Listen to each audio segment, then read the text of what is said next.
All right, we're just gonna look at a we're just gonna look at a series to escape the front headlock where we're using the dump and the elbow pass. So we just drilled that elbow pass in here in the front head. Okay, so from here, I'm always looking to get this grip on the elbow and pull everything down and try and drag it across. A lot of time you'll see wrestlers try and reach with two hands. They'll post this leg up and start to push everything across and try and get their outside ear inside, right? So we went here, now we have our go behinds, whatever. It's kind of like an arm drag, right? So a lot of the time this gets shut down.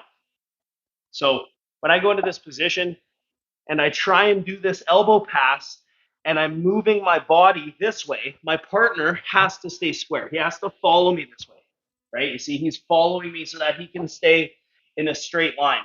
So as he follows me, he's moving this way, a gap will open up here, and that's where I can hit my dump. So as I go here, I'm going, he's following, I'm gonna drive down and fully commit my shoulder and my hip to the floor. Okay, in this position, what I need to do is get my head up. Once my head comes up, there's no more strangles here.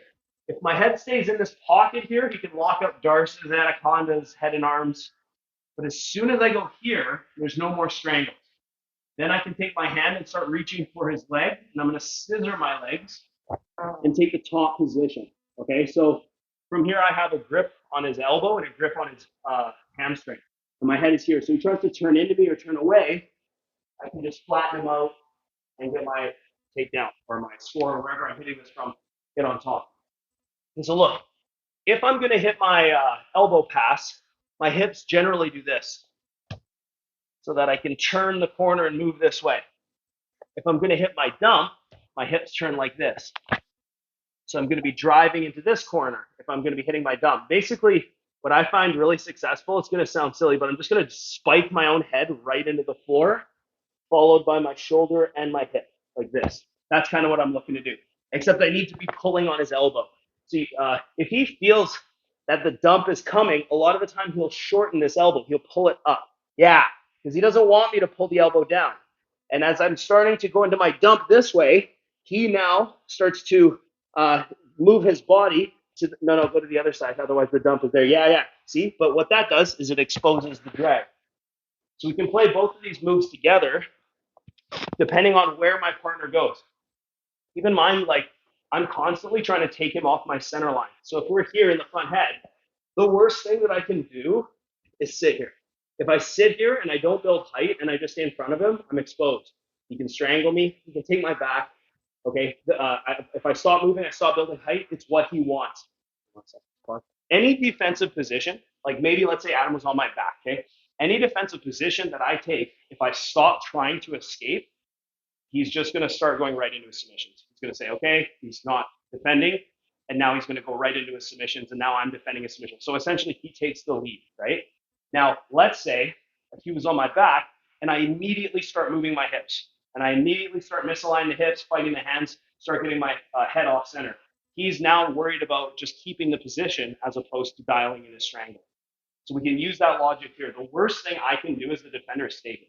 If I start moving, now he's worried about keeping the front headlock. He's not thinking about his attacks. Okay, so that's what I want. I want to think about like if we're here, I want to move the position of my body so that he has to follow me.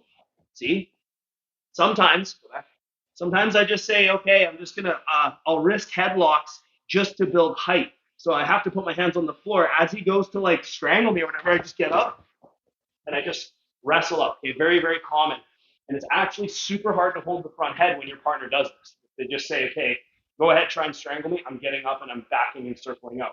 So he always wants to keep me down, keep me on my hands and knees, or elbows and knees, and keep me in front of him. So I'm going to try and disrupt that. So let's look at that series again. Here, find ourselves in the front headlock. I'm going to think about, usually I like to go to the elbow pass first, but they're interchangeable. I could go into the dump first as well. So let's say I start posting up, I go into the elbow pass, and he starts defending. As he's defending, I'm just going to bail hard. We land in this position. Okay, so I said if your head stays down here, you're going to get choked out. So I just do this. Now there's no strangle. Okay, he needs my head in this little pocket right here. So when I come up, now when he tries to come up, I keep the elbow. So my head's blocking him, and I'm keeping him out of base. I'm just going to scissor my legs and get on top. Okay, now let's look at the, I'll do the dump into the elbow pass. Again, they're interchangeable. I'm here, and I'm trying to dump him now. And look how he's resisting, right? I'm trying to dump him and just pass. Let's do it a couple of times. I'll just react, right? Just try and hold the front head or whatever.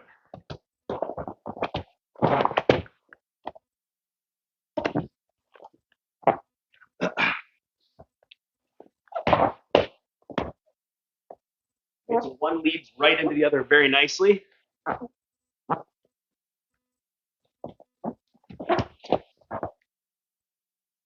Okay, that's it. Super simple.